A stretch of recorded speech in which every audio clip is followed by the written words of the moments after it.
দিল্লি বিস্ফোরণ, আত্মঘাতী জঙ্গি উমর নবী, সে উমর নবীর সহযোগী হিসেবে আরো একজনকে গ্রেপ্তার করা হয়েছে ফরিদাবাদ থেকে।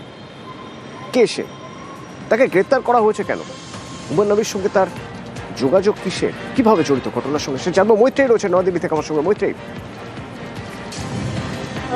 শোয়েব বলে আরো একজন ব্যক্তিকে গ্রেপ্তার করা হয়েছে দিল্লি বিস্ফোরণ কাণ্ডে। এই শোয়েব যে উমর নবীর সঙ্গে তার ক্লোজ অ্যাসোসিয়েশন ছিল বলে জানা গিয়েছে, এবং শুধু সেটাই নয়, ল্যাব টেকনিশিয়ান আলফালা বিশ্ববিদ্যালয়ের, এবং সে এর আগেও আমরা দেখেছি যে শোয়েব সে নুতে উমর নবীকে থাকার ব্যবস্থা করে দিয়েছিল এবং তাকে লজিস্টিক্যাল সমস্ত রকম সাপোর্ট এই শোয়েবই দিয়েছিল বলে এনআইএ তরফ থেকে জানানো হয়েছে। এই নিয়ে গ্রেপ্তার করা হলো সপ্তম ব্যক্তিকে এই ব্লাস্টের মামলায়।